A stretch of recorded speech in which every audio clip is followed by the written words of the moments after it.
Hello, it is Lori, and you were in store for a good life today because this is kind of like one I've never done. Usually, I'm pretty content heavy with a lot of writing instruction and great background about how to love writing fast and easy. But today I'm going to go a little bit personal. I'm very excited about that.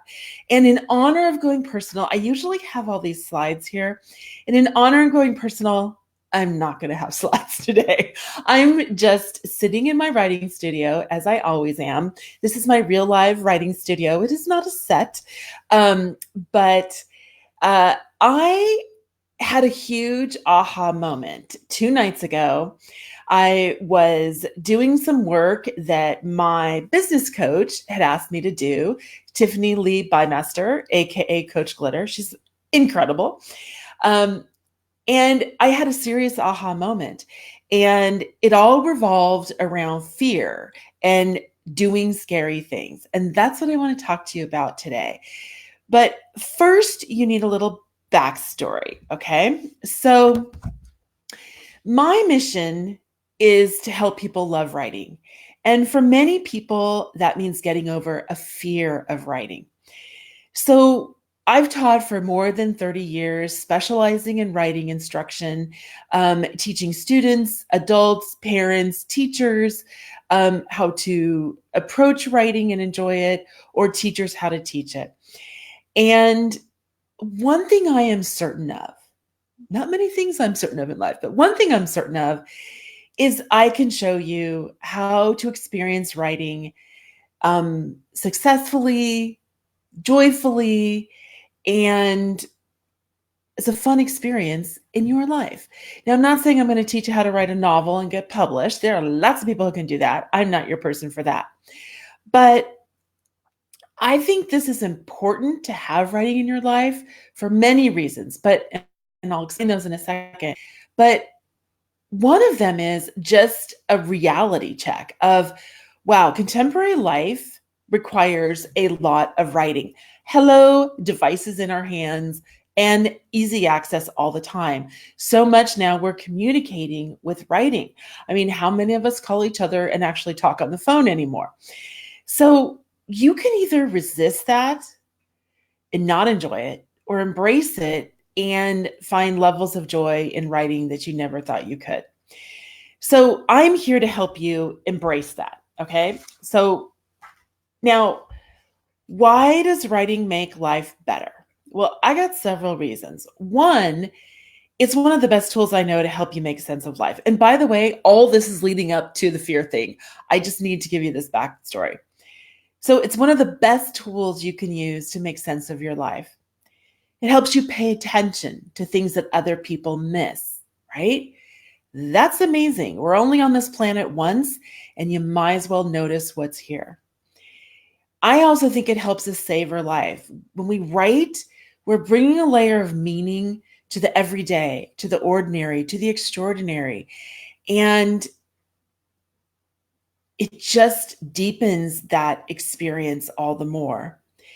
And most importantly, I think it actually helps us connect with people. When we share our stories, our ideas, our challenges, our questions, we see that other people have the same stories, that other people have the same questions and struggles, and we feel connected by our humanity. So I know that's super deep, but I really do think that's why writing makes your life better.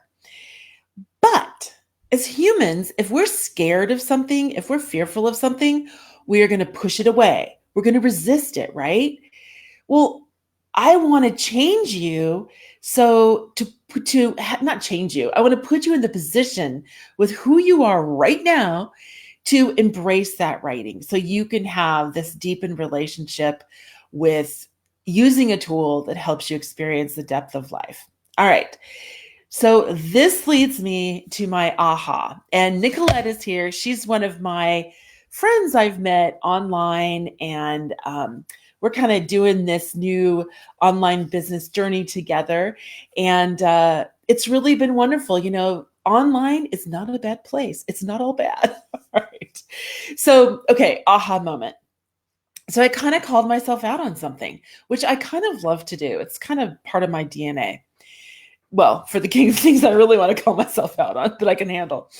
Anyway, so I realized I'm asking many of you to do something scary, to write.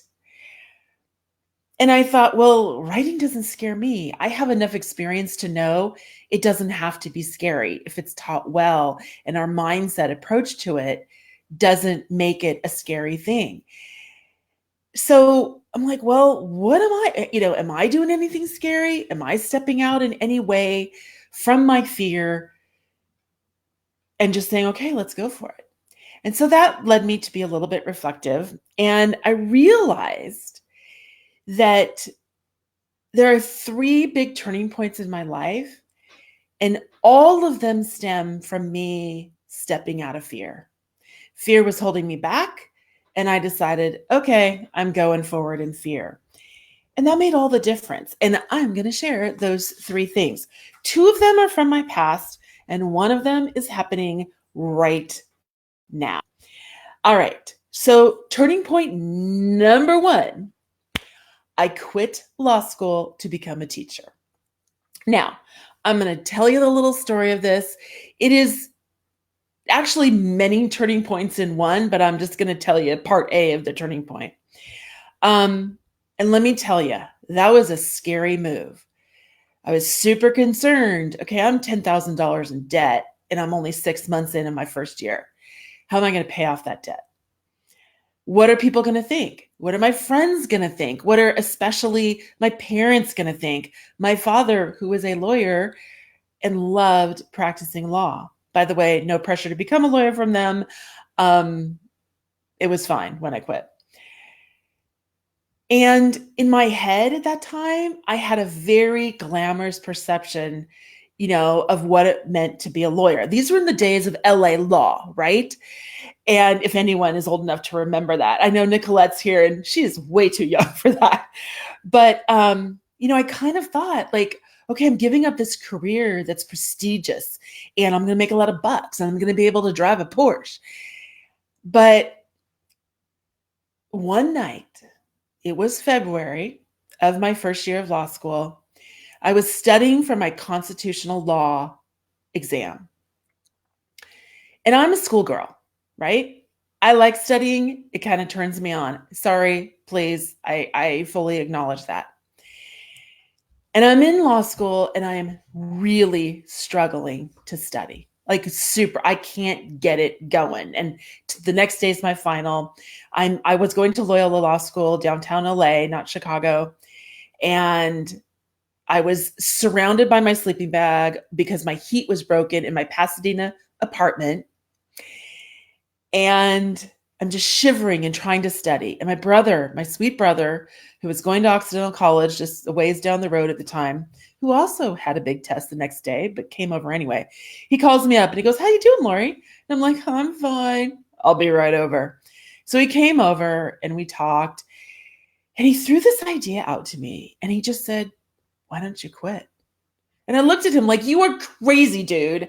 Nelson's," that was my maiden name, "Nelson's do not quit. No way, you're an idiot." So he goes home. He went home nicely. In my head, I thought that. I just looked at him like, no, I'm not quitting. So I go to bed. And this is also kind of my testimony too. There are many other parts to this story and way more backstory, but I got to shorten it. It's all in my memoir that I've been writing. That night, I am literally awakened in my sleep, like bright-eyed. I sit up. It is 3 a.m. And literally, I felt like God woke me up. And I heard a message loud and clear. You need to quit and become a teacher. Boom.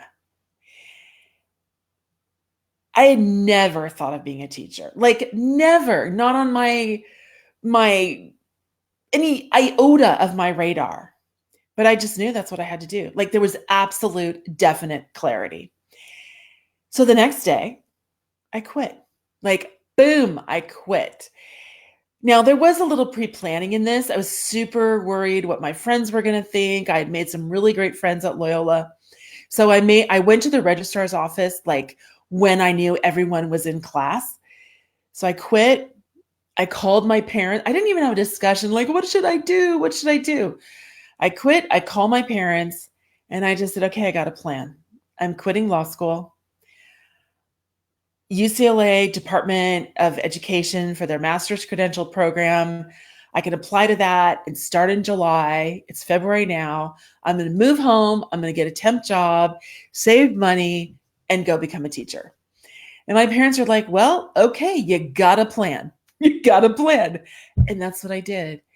And I am telling you, that led me, that decision right there, even though I kind of don't take a ton of credit for the decision, my brother influenced me, God influenced me. I mean, literally, that's when I was like, okay, this whole God thing is a deal. But that led me to my absolute calling on this planet, which was to teach. And what if I hadn't listened or had just stayed and like, what are people going to think? I'm $10,000 in debt. I'm never going to make a ton of money. So that's turning point number one. Now, turning point number two, which I also realized actually has to do with my brother once again. All right. So one night in the days before dating apps, in the days when I thought, I am not kidding, I thought I was terminally single. I thought I would never, ever get married. I thought true love wasn't just going to be for me. I'm going to be superstar teacher, and that's my deal. Well, my brother came to me, and I'm in my 20s now. I've been teaching. I'm pretty deep into my 20s. Like, he's already married. I'm pretty deep in my 20s here. Maybe even 30s, to be totally honest. I got married when I was 38. Spoiler alert. And he told me something about rejection that changed my life. So in those days, many of you, like Nicolette, may not even understand this. She's so young, so wise, and so young. She's watching this live right now. That's why I keep mentioning her. There were things called blind dates, and humans went on these blind dates.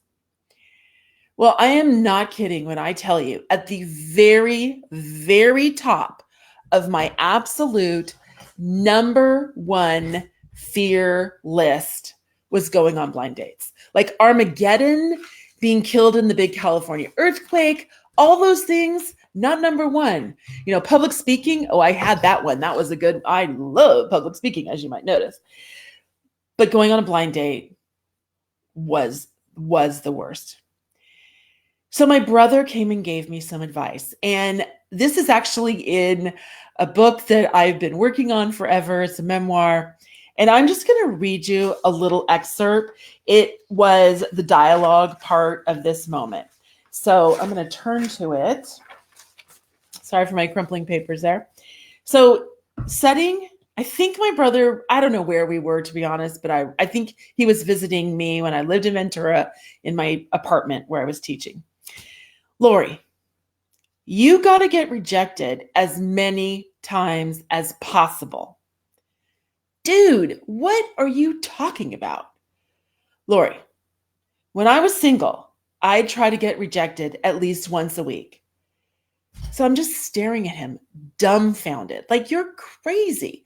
And on two levels, I thought he was crazy. Number one, my brother, at that time, was a total stud. Okay, he still is. Good looking, like Mr. Man about campus, like collegiate kind of dude, big man on campus, good looking. I could not imagine him ever getting rejected. I thought he was the kind of guy who just always did the rejecting. He never got rejecting. Well, that was an incorrect assumption. On level two, I'm like, why would you intentionally put yourself through the pain of getting rejected on purpose? To me, that was like putting my hand in a meat grinder when I got a manicure, right? So he says to me, you cannot take it personally, Lori. It is just math. If you get a ton of rejections, Mathematically, there is bound to be one yes in all those rejections. And Lori, all it takes is one yes. And I just stared at him silently. Okay, maybe he has something here. Because what I'm doing right now is not working for me because I am stuck in fear. Stuck in fear. He went on to say, getting rejected is the prize, Lori. It means you put yourself out there, you took a risk. Getting a yes is the icing on the cake. It's what you did to step out of your fear that's the awesome thing. Well, with the cake metaphor, he was using language I could understand. Finally, I saw the light. I was scared, you know what-less, but seeing the thing as I most feared, as the thing I was supposed to get, was a stunning mind shift for me. It was finally time to bring on the rejection. It was time to keep my eye on the prize. Rejection, rejection, rejection. Yowza, bring on the blind date, boys. So long story short, been wearing this for almost 19 years. And my husband was a setup blind date. Okay. So that was turning point number 2. Now, turning point number 3, I am in right now. Like literally stepped into this one about 3 months ago. I've been playing at it for a couple months, but now I'm in it. So being an online teacher, course creator, which also means I need to be an entrepreneur. I have always said, I'm not an entrepreneur. I'm like sell stuff online, right? Well,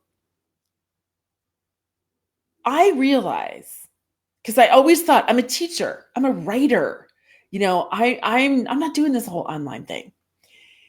But I started working with an amazing coach, stepping into working with Tiffany Lee Bymester, also known as Coach Glitter, was a stepping out of my comfort zone, going through the fear kind of moment for me.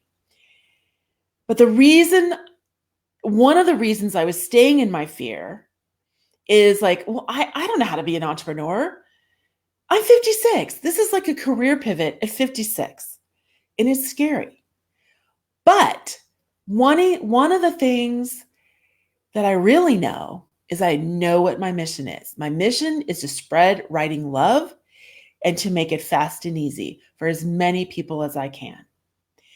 And with the gifts I have, with the experience I have, I know doing this online when there's only one of me right now is the best thing I could do. It's the best way I can serve the mission that I believe I'm put on this planet to serve and to do. So stay tuned because this one is unfolding and I'm thrilled about it. And the other thing I just want to say before I close this is, being a writer, I am so experienced with revision and changing what I've put there and being okay with that and not seeing that as a mistake, right? I see it as part of the process. And all of these things, quitting law school, seeking and being okay with getting rejected, starting an online business, which I'm just in the very baby steps of doing. Even if I totally splat fail at these things, which so far I have not, those mistakes lead me to where I'm supposed to be. And I hear myself saying that about the writing process all the time. Your bad drafts, your bad writing, it gets you primed up where you're supposed to go with what you're eventually supposed to get on that paper.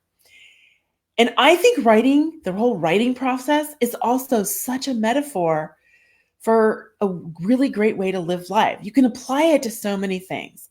And that's why I just think it's important on so many deep levels. All right, enough of my sermon on that. So to close, let's just look at the data. I stepped out of my fear. I found true love. I found my true calling. And I've made a massive pivot that is just making me feel in my work, that's making me feel passionate and excited and just thrilled. And I'm meeting new people. I've met Nicolette through this experience and many other people. And all three of those things are kind of aligned. They work together. Now, I am not guaranteeing all those things for you, but whatever you need, I think stepping out of fear is a really great thing. And so the question I want to put to you is, how is your fear working for you right now? Is it holding you back, or is it a catalyst to push you forward? So if you're someone who fears writing or just kind of has a love-hate relationship with it, I want to let you know that I am here. I know how to help you turn that fear into joy, into something, to a process that can be faster and easier than you ever imagined. I also know that when you decide to put pen to paper for writing that may have an audience, for writing that will just be for you, it will deepen your understanding of your life, what you understand about your life, the experiences you have in your life. I just believe down to my bones that'll make your life better. And that's what I am all about. All right. Nicolette, I love all your comments. I will check those out in just a minute. So I want to leave you with just a quick slide to show you where you can find me. I think my next live on the personal Lori stories one side of things will be about how revising in life and in writing are totally connected. So I'm kind of excited about that. You can find me on my blog at loritomwrites.com. I post a new blog piece that's linked to these lives every Wednesday. My Facebook page, which you are on right now, is Spreading Writing Love. And I go live every Wednesday and possibly more, probably Tuesdays now too. Right now, I'm teaching a class. It's called 2020 Coup. It's intentions for 2020 plus writing one haiku to describe that. And a haiku is a very short poem with 3 little lines. That course, the private group for that course is closed right now because we're in progress. But through the year, I will offer many more of those. And on Instagram, I post my kind of daily haikus and book review haikus at Lori_stories. Have a wonderful day. Please let me know if you need anything. Please check out my blog. I also send out a weekly newsletter that's short and sweet and tells you what's been going on in the land of Lori Tom Writes. All right. Don't be scared. Go for it. Bye.